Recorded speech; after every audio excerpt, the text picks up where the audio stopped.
오늘 저희가 이제 6장에서 이제 두 번의 그 표적을 봤습니다. 오병이어 사건하고 이제 무리를 거른 사건, 특별히 이제 생명의 떡에 관한 말씀을 봤고요. 그리고 이제 그 말씀을 계속 이제 이어서 하시면서 어떻게 보면 이제 오늘 본문이 그 내용의 이제 마지막 예수님의 이제 말씀으로 이제 마지막 정리를 하고 있습니다. 제가 이제 제목을 이제 너희도 가려느냐라는 이제 제목을 정해봤는데, 근데 여러분 이제 60절 일로 한번 눈으로 보실래요? 60절 한번 보실래요? 제자 중 여럿이 듣고 말하되 이 말씀은 어렵도다 누가 들을 수 있느냐 한데 하면서 나중에 이제 보시면 66절에 보시면 그의 제자 중에서 많은 사람이 떠나갔다라고 얘기해요. 여러분 여기 제자란 단어가 마세테스란 단어인데 사실상 대부분 예를 들면 이런 거 있잖아요. 뭐 유대인들, 뭐 무리들이라고 얘기하지. 제자들이란 얘기를 참 많이 하지 않습니다. 대부분 그렇지 않나요? 보통 12 제자라고 할 때 제자, 지금 말씀하셨던 마세테스란 단어를 쓰지, 지금 여기는 이제 마세테스란 단어를 쓰거든요. 제자란 단어를 써요. 근데 지금 이 제자들이 사실상 주님을 떠나가고 있거든요. 되게 이제 좀 이렇게 의아한 본문이에요. 보시면. 그러니까 특히 복음서에 보면 제자들은 대부분 이제 물론 이제 많은 오해도 있고 주님을 명확하게 이해하지 못하는 이제 그런 부분이 있어요. 오순절 사건을 통해서 주님이 이제 온전히 이해하는 건 맞지만 그래도 늘 업다운은 있거든요. 그런데 오늘 본문에 보면 사실 제자들이 떠나가요. 그리고 이 말씀 보고 뭐라고 얘기합니까? 어렵다. 야, 이게 너희들 말씀에 걸림이 되냐? 또 주님은 말씀하세요. 여러분 뭘 느끼세요? 제자 중에서 많은 사람들이 주님을 떠나간다. 무슨 생각이 드세요? 뭔가 좀 믿음의 긴장감이 떠오르지 않으세요, 여러분? 제자 중에서도 이런 일들이 발생할 수 있구나. 물론 12 제자가 아닌 다른 제자지만 제자라고 불려지는 무리들, 그러니까 무리는 아닌 거죠. 명확하게 따지면 무리도 아니고 유대인이라고 칭하지도 않아요. 제자라고 칭하는 이 그룹 안에서도 얼마든지 주님을 떠나고 주님과 상관없는 삶을 그들이 갈 수 있겠다라는 것을 오늘 본문을 통해서 보고 확인할 수 있죠. 그럼 이제 한번 스스로 질문해보고 왜 이분들은 주님을 떠났느냐라는 거죠. 우리 60절 이제 지금 봤어요. 보시면 중간에 보시면 제가 이제 61절하고 두 개를 볼 텐데 이제 얘기해요. 이 말씀은 어렵다라고 얘기해요. 그죠? 찾으셨어요? 예, 요 단어가 스클레로스란 단어거든요. 그러니까 이제 여러분 이런 건 아니에요. 이게 우리 목사님 설교는 예를 들면 이제 이런 겁니다. 목사님 설교는 참 너무 어려운 것 같아. 우리 주님의 설교는 참 어려워. 지금 그 어려움이 그런 말을 하는 게 아니에요. 스클레로스란 단어는 이런 의미가 있어요. 그러니까 비위에 거슬리다 내지는 받아들이기가 힘들다라는 의미가 있어요. 즉 그러면 이제 이런 거예요. 이 제자 중 여럿이 이런 거죠. 참 이 말씀은 어렵네. 즉 뭐라고요? 이 말씀은 우리의 그 마음이 편하지가 않아. 그분이 말씀하는 이 말씀을 받아들이기가 참 편치 않고 되게 좀 비위에 거슬려. 그래서 우리가 도저히 이 말씀을 받을 수 없을 것 같아. 그 말씀을 누가 들을 수 있을까라고 스스로 사실상 퀘션 마크를 짓는 거예요. 여러분 그러면 한번 생각해 보세요. 왜 그들의 마음속에 주님의 말씀을 받아들이기가 힘들고 왜 마음에 부담이 생길까요? 왜 그럴까요? 왜 그럴 것 같습니까? 단순하게 이렇게 생각해 보세요. 자기의 판단과 주님의 판단이라고 생각해 보세요. 우리도 판단하잖아요. 여러분 판단하시죠? 10년, 20, 30년 어쨌든 40년 동안 예수를 믿으셨어요. 그리고 나름대로 성경을 아세요. 우리가 생각하는 판단이 있어요. 우리의 판단과 주님이 말씀하잖아요. 여기 앞에 보면 나는 뭐 생명의 떡이야. 내가 피를 흘려야 되고 내가 살이 찢겨야 되고 막 소위 말하는 그 십자가 사건을 얘기하세요. 근데 지금 유대인 제자 중 많은 사람들이 지금 이 말씀을 받아들이기가 쉽지 않은 거예요. 그러니까 빈정이 되게 상하고요. 받아들이기가 어려워요. 왜 그렇다고요? 이들은 무슨 생각이 있는 거예요? 내 생각이나 내 판단이 지금까지 틀리지 않았어. 그리고 벌써 우리가 몇 년 동안, 수십 년 동안 벌써 우리가 그 수백 년에 걸쳐서 우리가 갖고 있던 생각들 이제 주님을 쫓아다니기 시작했던 사람들. 근데 주님의 그런 말씀을 하시니까 생명의 떡에 관한 거 영적인 말씀을 하시니까 이들이 어떻다고요? 도저히 이 말씀을 받아들일 수가 없네. 되게 비위가 상하네. 라고 지금 그들이 자기 스스로 판단하고 주님의 말씀을 뭐라고 얘기해? 야, 이 말씀은 어렵네. 도저히 받아들일 수 없네. 라고 말씀하는 거예요. 누구의 생각보다, 누구의 판단보다 누구의 판단이 훨씬 더 위에 있나요? 자기 본인 자신의 판단 아닙니까? 지금까지 해왔던 전통이라는 거 있잖아요. 여러분, 이들도 주님의 제자라고 불려지지만 유대인이세요. 유대인들. 여러분, 나중에 이제 봐보세요. 이게 종교개혁을 하잖아요. 예를 들면 예를 하나 들어볼까요? 뭐 루터가 하든 칼뱅이 하든 종교개혁을 해요. 근데 상상해 보세요. 지금까지 뭐 수천 년에 뭐 천 몇백 년의 그 소위 말하는 그 카톨릭 전통이라는 게 있단 말이에요. 그죠? 루터라는 사람도 어떤 카톨릭 수사 아닙니까? 분명히 부조리함 때문에 분명히 이건 성경 같지 않은데, 이건 성경 말씀과 어긋나는데 라고 해서 종교개혁을 일으켰어요. 근데 어쩔 수 없이 그도 역시 어쩔 수 없이 어디에 근거한 삶을 살았던 사람입니까? 카톨릭 전통에 섰던 사람에 의해서 100% 우리가 생각하듯이 100% 카톨릭 전통을 벗어나지 못하거든요. 물론 엄청난 개혁을 이룬 건 사실이지만 지금 이분들을 한번 생각해 보세요. 평생, 아니 그 수천 년에 걸쳐서 유대적 전통에 사로잡힌 사람들이에요. 자기의 전통을 깨는 게 뭐하지 않아요. 결코 쉽지 않을 거다. 자기의 판단을 보류하는 게 쉽지 않을 거다. 오늘 본문은 얘기하죠. 너의 판단, 주님의 말씀, 이 둘 중에 만약에 너희 삶에 우선권을 둔다고 생각하면 너희들은 어디에 너희 생각이나 판단이나 삶이나 어디에 우선권을 둘 수 있겠니? 라고 혹시 주님이 질문한다고 생각하시면 여러분은 어떻게 답하시겠어요? 도저히 이 말씀을 내가 받아들일 수 없네입니까? 그분이 하늘에서 내려온 떡이라고 얘기하는데 우리가 이 양반을 아는데 이분은 어디 출신이라고요? 지난주에 얘기했어요. 이분은 어디 출신이에요? 갈릴리 나사렛 목수의 아들. 지금 이 양반들은, 이 제자들이 추구하는 건 뭐예요, 여러분? 만나 사건을 통해서 이분들이 추구하는 건 뭐예요? 빵의 문제에 관심이 많잖아요. 그죠? 먹는 것, 입는 것, 생활하는 것, 빵의 문제에 관심이 많단 말이에요. 주님은 어디에 관심이 많으세요? 주님은 당신의 죽음을 통해서 한 영혼들, 이 땅에 주님의 제자들 삼기 위한 그 생명에 관심이 많단 말이에요. 이 간격이 좁혀지지 않는 한에는 분명히 우리는, 그들은 영원히 그럴 거예요. 이 말씀은 도저히 우리가 받아들일 수 없는데. 왜요? 너무 포인트가 다르지 않습니까? 한쪽은 뭐를 생각한다고요? 한쪽은 빵을 생각해요. 한쪽은요, 죽음을 통한 어떤 거요? 생명, 영생, 구원. 여러분, 이렇게 일치하는 접촉점이 거의 없어요. 왜냐하면 이 제자라 불리는 이 사람들의 관심은 늘 어디에 있다고요? 육적인 거요. 주님의 관심은요, 영적인 거요. 생명. 그래서 우리 한번 다시 눈을 와보실래요?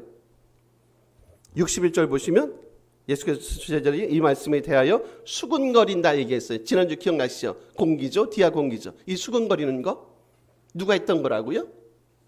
조상들 언제요? 출애굽할 때 수군거리잖아요. 그리고 이 말이 너희에게 걸림이 되느냐라고 얘기해요. 여기 걸림이 된다라는 단어, 이게 뭐냐면 여러분 스캔들이라는 단어 아실 거예요. 스캔들이 여기서는 스칸달리조라는 단어인데 스캔들이라는 단어가 여기서부터 나와요. 요거는 뭘 말하냐면 이런 거예요, 여러분. 그냥 문자적으로 번역하면 넘어지게 하다.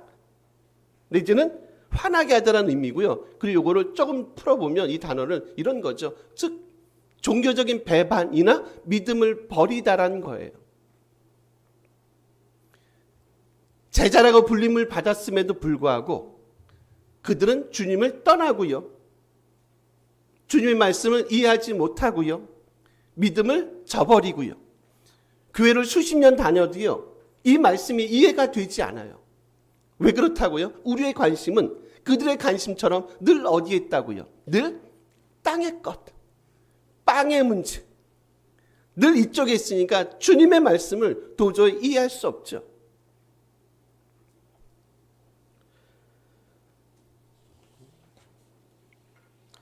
제가 이제 지난번 말씀했듯이 이제 9월 달 좀 있으면 아마 거의 이제 시작할 겁니다. 그 교단마다 총회라는 게 있다고 얘기했어요. 한번 이제 그 방송 뉴스를 듣는데 이제 그런 얘기예요. 어느 모 총회인데 그 총회장 두 분이 나왔대요.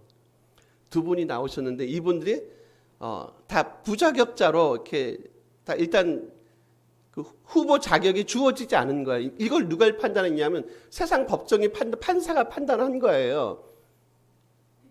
두 분이 나오셨는데 보니까 뭐 거기 아마 그렇게 판단한 것 같아요. 뭐 금권, 관권 선고해가지고 거기 뭐 돈을 쓰고 사람들 이렇게 돈으로 이렇게 좀 호의를 얻고 그런 것 때문에 이 두 분들이 다 자격이 없습니다 해서 전부 다 취소당한 거예요. 근데 다행히 그 중에 한 분이 다시 복권이 됐나 봐요. 법정입니다. 제가 그 뉴스를 들었어요. 제가 막 기가 차지 않은 거예요. 죄송합니다. 이렇게 누워서 침 뱉긴 줄 아는데 지금 뭔 짓거리들을 하고 있는 겁니까? 이분들이. 총회장을 나오시는 분들이에요. 저하고는 좋게 비교가 되지 않는 분들이에요. 아니 세상 법정이 여러분 생각해 보세요. 세상 법정에 당신들은 총회장 나와도 되겠네. 전혀 법적으로 결격 사유가 있네 없네를 누가 판단한다고요? 판사란 분들이 판단을 해서 목회자들이 그걸 가지고 난 나가도 된대. 판사님이 내게 무죄를 선언했어. 나는 좀 이게 죄거리가 된대. 유죄 소지가 있대라고 판단을 해서 당신은 나오지 마시오. 당신은 나오셔라고 세상 법정이 판단을 한대요. 분노가 나는 게 아니라 너무 슬프지 않습니까, 여러분? 슬프지 않으세요? 이분들이 여러분의 리더시란 말이에요. 제가 될 수도 있고, 죄송합니다. 이게 엎드려 침 뱉는 건 아닌데, 이제 이런 것들은 더 이상 막지 못해요. 손바닥으로 하늘을 가리지 못한단 말이에요. 저는 그런 생각이 들어요. 왜 이런 일이 있습니까, 여러분? 왜 이래야만 되죠? 그게 뭐라고? 총회장이 뭐라고? 노회장이 뭐라고요? 여러분 아시죠? 옛날에 총회장 뽑는 거 뭘로 뽑았는지 아세요? 잘 모르시죠? 여러분 성도님이신가? 제비 뽑았어요. 사도행전 1장이 나오죠. 제비 뽑는 건 뭔지 아세요? 이제 옛시대의 마지막 유물이에요. 신학으로 따지고 보면 제가 이게 영상에 올라가니까 제가 X8열을 해야 될 것 같은데 내가 그걸 못할 것 같아요. 되게 부끄러운 이제 제비 뽑기는요. 이제 마지막 하나님의 역사, 그건 하나님의 일하심을 보는 거예요. 하나님이 마지막 역사하셨던 어떻게 보면 마지막 구시대의 산물로 제비를 뽑은 거예요. 그죠? 마띠아를 뽑는 거죠. 그리고 나서 2장에 무슨 일이 벌어집니까? 사도행전 2장이 봤어요. 성령 오순절 성령 강림 사건이 있잖아요. 이제 뭐예요? 이제 옛것. 제비 뽑는 건 이제 영원한 과거의 일로 끝나버리고 이제 새 시대가 왔잖아요. 이제 새 시대는 뭘로 일하세요? 하나님의 성령의 역사를 통해서 일하는 거예요. 더 이상 제비 뽑기 하는 거 아닙니다, 여러분. 신학적으로 저는 그렇게 봐요. 너무 코미디 같은 거예요. 무슨 총회장을 제비를 뽑습니까? 오죽하면, 부끄럽지만 오죽하면 제비 뽑기를 그렇게 하는가. 지금 뭐라고 얘기합니까? 주님의 말씀이 어렵다? 이게 스칸달리죠. 이게 우리에게 걸림돌이 된대요. 즉 이제 뭐예요? 받아들이기 쉽지 않다. 믿음에서 떠난다. 종교적인 배신을 가리키는 단어란 말이에요. 그죠? 그래서 그들이 어떻게 됩니까? 그들이 뭐예요? 주님을 떠나지 않습니까?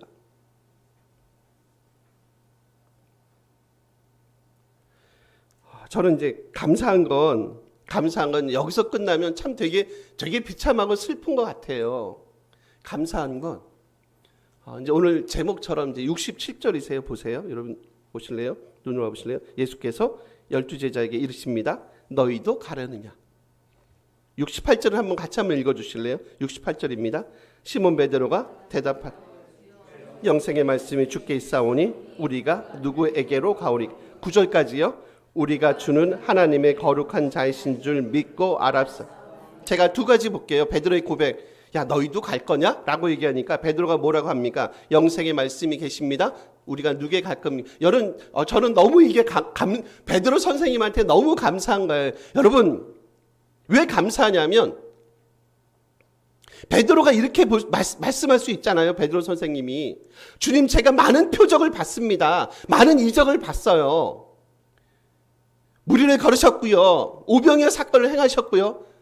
뭐 이 앞에 소개된 많은 것들, 뭐 물로 포도주를 만드시고 많은 것들, 주님, 제가 그런 것들을 봤는데 제가 어떻게 그 주님의 놀라운 능력과 일하심을 봤는데 제가 어떻게 주님을 떠날 수 있겠습니까? 라고 고백하지 않고 오늘 본문에 베드로의 초점, 방점은 어디 찍혔어요? 주님, 뭐요? 영생의 말씀이란 단어가 너무너무 감사한 거예요. 베드로 선생님이 옳은 고백을 하신 거예요. 표적도 아니고요. 표적 너머의 생각, 그게 뭐예요? 말씀, 이적도 아니고 귀신을 쫓아내시는 사건도 아니고 눈을 뜨게 하신 사건도 아니고 안진뱅이를 일으키신 사건도 아니라 주님, 제가 말씀이 주께 있는데, 영생의 말씀이 주님 앞에 있는데 제가 어떻게 주님을 떠날 수 있겠습니까? 라고 하는 이 베드로 선생님의 고백이 너무너무 감사한 거예요. 사실은 좀 더 정확하게 번역을 해볼게요. 주의 말씀이 계시다. 이게 여러분 사실상 레마란 단어, 로고스란 단어를 쓰진 않아요. 레마란 단어를 쓰는데 여기서 보면 요 레마란 단어가 뭘로 쓰냐면 복수로 사용이 돼요. 레마타입니다. 레마타. 그러니까 정확하게 번역하면 이거죠. 주여, 영생의 말씀들이 주께 있사옵니다. 주님이 말씀하시던 그 모든 것들을 끌어안고 가요. 단순히 어떤 한 말씀이 아니라 주님의 영생의 말씀들이 계시는데, 주님께서 지금까지 저에게 하셨던 그 많은 말씀들이 계시는데 제가 어떻게 다른 데로 갈 수 있습니까? 제가 어떻게 이상한 데로 갈 수 있겠어요? 제가 표적만 구하고 이적만 생각하는, 맨날 이상한 일만 하는 그런 데로 제가 어떻게 빠질 수 있겠어요? 나는 주님이 하셨던 그 말씀들을 듣고 그 말씀 안에서 뭘 받겠어요? 생명과 진정한 구원의 역사를 제가 받습니다.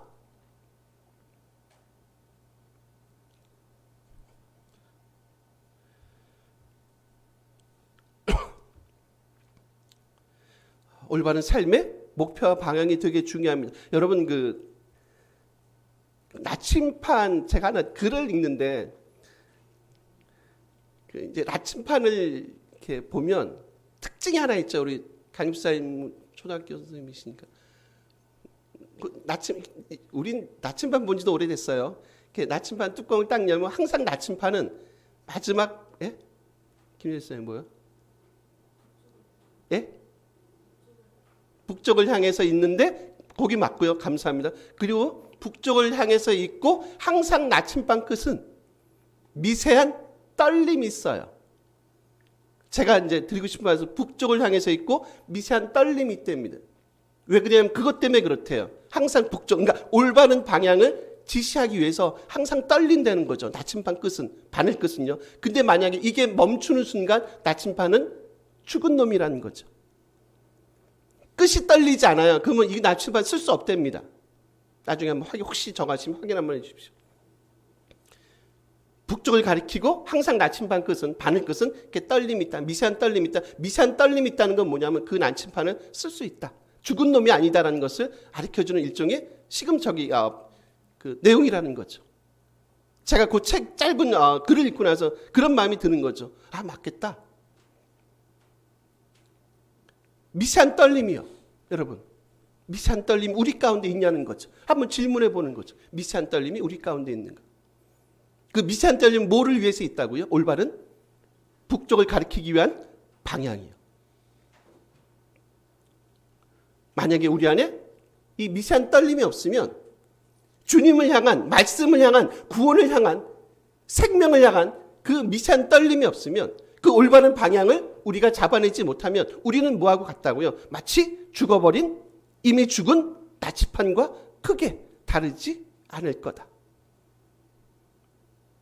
늘 우리 삶에 주님을 향한 이런 미세한 떨림이 우리 가운데 좀 있었으면 좋겠다라는 생각을 한번 해봤거든요. 또 하나는 뭐냐면 구절에 나오는 베드로의 또 다른 고백이에요. 뭐라고 얘기합니까? 우리가 주는 하나님의 거룩하신 자임을 알고 믿고 안다. 여러분 여기 거룩한 자라는 이 표현이 있잖아요. 이 표현은 특히 구약에서 있잖아요. 이 구약에서 이 표현이 사람에게 사용된 예가 없어요. 하나님의 거룩하신 자라는 것은 특히 늘 구약에서 누구에게만 사용되는지 아십니까? 다 하나님께만 사용됩니다. 결국 이걸 통해서 지금 베드로가 고백하잖아요. 주는 하나님의 거룩하신 자입니다라는 표현은 뭐예요? 결국 주님은 누구시라는 겁니까? 주님은 하나님이십니다. 하나님과 같은 분입니다. 그러니까 당연히 우리의 믿음과 우리의 삶의 방향이 되시는 분이라는 거예요. 이런 고백이 여러분 너무 감사하고 너무 귀하지 않습니까? 제가 말씀드렸어요. 물론 지금은 완벽한 상태는 아니에요. 오순절 사건이 일어나고 나서부터는 진짜 많이 변하지만 그렇다고 뭐 그때 지나고 나서 주님처럼 되지도 않죠. 그리고 나서도 역시 부족한 제자들의 모습을 많이 봐요. 이게 어떻게 보면 우리들의 모습이 민낯일 수 있어요. 그렇기 때문에 오늘도 주님이 필요하다고 오늘도 우리 무릎 꿇고 예배 드리고 찬양하고 그런 거 아닙니까? 어쨌든 베드로의 고백이 참 귀하다. 하나님의 거룩하신 자입니다. 즉 그 얘기 뭐냐면 주님은 바로 누구시라고요? 주님은 바로 하나님이시네요. 우리에게 구원과 생명과 새로운 창조를 갖고 오시는 참된 하나님이시군요 라는 고백이고요. 또 다른 하나는 뭐냐면 이 거룩한 자라는 표현 속에 뭐가 있냐면 구별된 자라는 뜻이 있어요. 여러분.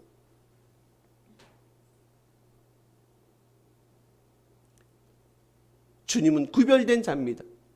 그리고 이 구별된 자란 이 내용을 누구에게 위임한 줄 아십니까? 바로 그분의 제자들에게 위임했어요. 야, 너희는 이 땅에 이런 자들이 어떤 자라고요? 구별된 자들. 아까 기도하시면서 이 세대를 본받지 않는 자들.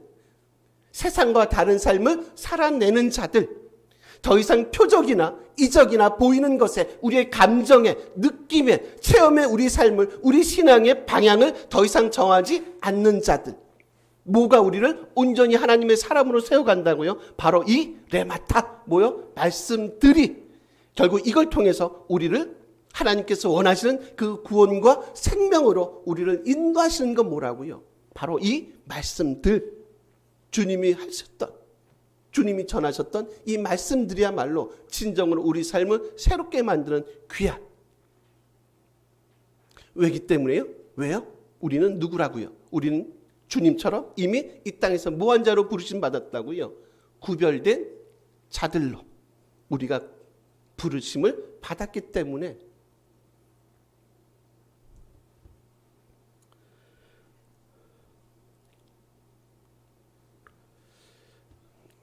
여기 마지막 우리 71절 보시면 70절부터에 12를 택하지 않았냐? 너희 중에 한 사람은 마귀다 라고 얘기하세요. 그리고 이제 아까 제가 가롯 유다라고 읽었는데 가롯 시몬 유다 예수를 팔자라 얘기해요. 여러분 지금 갑자기 생뚱맞게 그 유다를 등장시켜요. 가롯 유다를.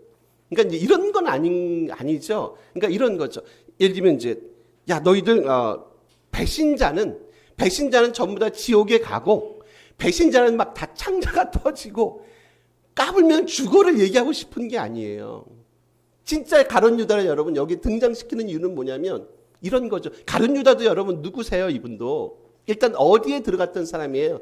특히 그러니까 12제자와 구별된 제자도 아니고 진짜 12제자 소위 말하는 주님의 그 이너 그룹에 속했던 사람이 있잖아요. 거기다 뭐 담당해요? 전공이 회계세요. 회계. 재정집사님이세요. 즉 그 얘기는 뭐냐면 그래도 그 그룹 내에서 어느 정도 영향력이 있다는 사람 아닙니까? 유다는 믿음이 좋은 것 같아. 진짜 헌신하는 사람이야. 근데 왜 여기 유다를 등장시키냐면 이런 거죠. 12 중에 하나임에도 불구하고 깨어있지 못하는 한 제자의 샘플이 있잖아요. 내지는 말씀 안에 거하지 않는 한 제자의 샘플을 지금 가룟 유다를 통해서 지금 전해주고 싶어 해요. 다시 말할게요. 깨어있지 않는 사람은 그리고 진정한 말씀 안에 거하지 않는 사람은 비록 그가 12 중에 하나에 속한다 그래도 결국 이런 삶을 살아낼 수밖에 없어라는 메시지를 지금 생뚱맞게 갑자기 유다를 딱 등장시키면서 저희들에게 전해주고 있다는 거죠. 아무리 우리가 교회 공동체 안에 있더라도, 아무리 신앙생활을 수십 년을 하셨더라도 저희가 말씀 안에 거하지 아니하며, 저희가 늘 깨어있지 아니하며, 누구도 예외 없이 아마 가룟 유다가 걸어갔던 그런 삶을 살아갈 수밖에 없을 거야 라는 메시지로 오늘 본문을 마감하고 있다는 거죠. 여러분, 오늘 본문 제목이 뭐라고요? 한번 제가 질문 드리고 싶어요. 너희도 가려느냐? 라고 맞으면 이제 혹시 주님이 우리에게 질문한다고 생각해 보세요. 야, 너희도 가려느냐? 여러분, 과연 우리는 어떤 대답을 할 수 있겠습니까?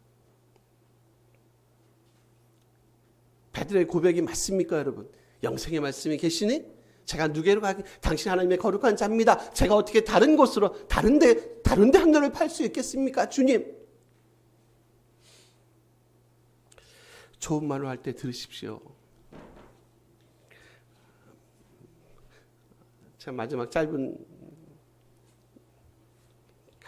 간증 스토리로 말씀을 마칠게요. 이번 주에 어떻게 한 집사님을 만났어요. 근데 이분이 싱가포르에 살다 오셨대요. 싱가포르에 살다 한 10몇 년 살다 오셨대요. 그래서 작년에 한 10월쯤에 들어왔는데, 여러분 혹시 이제 검색하면, 제가 이제 확인을 위해서 검색을 좀 어저께 해봤거든요. 싱가포르는 이제 여전히 그 사형 제도가 있어요. 그리고 이제 싱가포르이, 그래서 제가 물어봤어요. 싱가포르 치안은 어떠세요? 그러니까 이제 그분하니까 싱가포르이 제가 알기로는 뭐 아시아뿐만이 아니라 세계에서 싱가포르이 거의 치안이 제일 좋은 동네 맞습니까? 그죠? 제일 좋은 동네로 이렇게 아마 이렇게 많이 소개가 되어 있는 것 같아요. 여러분 왜 그런지 아세요? 역시 장로님은 박학다식 알쓸 신잡입니까? 다행히 사형 제도는 있고 거긴 태형이 있대요. 태형이 있어요? 태형입니다. 태형이 아니에요. 태형이 그래요? 근데 이제 그 태형 나무, 그러니까 몽둥이를 때리는데 그 사람들이 겁나더라고요. 그 몽둥이를 진짜 가장 튼튼하고요. 사람이 이렇게 맞으면 가장 고통스러울 수 있는 그 나무를 딱 선택을 한대요. 거기 막 옹이 같은 것도 있다 그러대요. 그래서 막 진짜 막 저쪽에서 달려가면서 한 방 빡 때린대요. 그러면 거의 사람이 초죽음이 된대요. 근데 거기 그 때리는 그 태형 장소에 이게 입관하는 사람이 같이 있는 사람, 그런 사람이 있대요. 누가 있는 줄 아세요? 의사하고 간호사가 있대요. 혹시 그러다 쇼크 사나 죽을 수도 있으니까 그렇다네요. 의사하고 간호사가 그 현장에 딱 입회하고 있대요. 그 진짜 막 때린대요. 그럼 예를 들면 5대를 맞는다 생각하면 한 대 맞으면 거의 기절한대요. 그냥 우리가 생각하는 엉덩이 맞는 그 정도가 아니랍니다. 거의 뭐 아주 그냥 거의 뭐. 그러면 이제 만약에 이제 도저히 더 맞을 수 없다 그러면 병원에 입원을 시킨대요. 그래서 이제 회복이 되잖아요. 한 보름이 지났어요. 회복이 돼요. 그럼 나머지 2번째. 그 집사님이, 여러분 아시죠? 그 집사님이 하는 얘기가 그 기다리는 동안에 사람들이 거의 미쳐 죽는다는데요. 그러니까 너무 그러니까 극도의 공포심을 느낀대요. 그러니까 5대면 거의 사망이에요. 왜 싱가포르에 이제 그걸 하냐면 소위 말하는 공포 마케팅이에요. 쉽게 말하면 공포 마케팅을 통해서 범죄를 예방하는 거예요. 너무 고통스러우니까 그거 여러분 그거 대부분 남자예요. 그거 맞으시겠습니까? 제가 기억나시나요? 군대에서 한번 이렇게 한번 수술했다 그랬죠. 뭐 남의 얘기니까 관심 없죠. 제가 한 2-3번 얘기한 것 같은데. 하여튼 이게 저기 들어가지고 이게 독인 뭐죠? 하여튼 여기 종아리 쪽에 이렇게 빨갛게 저기 들어서 뭐라 그러죠? 그 표현이? 하여튼 빨갛게 저기 해서 이제 가서 약을 먹으러 갔는데 표정들은 처음 듣는 표정들. 제가 제 기억으로는 2-3번 얘기한 것 같은데 어떤 갔더니 약으로 좀 해주세요. 알았어, 인마. 군대요. 쫄병 때 딱 눕힙니다. 그러더니 그 군의관이 어떻게 하는지 아세요? 그냥 칼을 그냥 푹 집어넣어가지고 그냥 막 휘 젓는 거예요. 거짓말이 아니라. 제가 뭐 거의 막 진짜 실신하다시피 엎혀와서 그거를 2번을 했어요. 이게 벌써 40년 전, 거의 40년 전 얘기예요. 근데 아직도 그 공포가 있거든요. 진짜로. 근데 그거로 생각해보세요. 보름 간격, 한 달 간격으로 아마 그런 걸 해본다고 생각해보세요.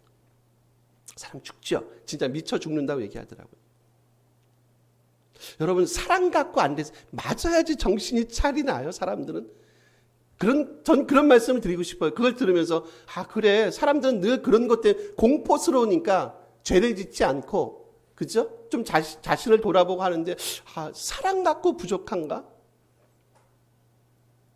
늘 그런 죽음 같은 그 공포를 겪어야만이 사람은 말을 듣는가? 그 주님의 그 십자가의 사랑 갖고는 우리가 부족한가? 왜 하나님의 우리의 그 사랑 앞에 왜 우리는 무릎을 꿇지 않는가?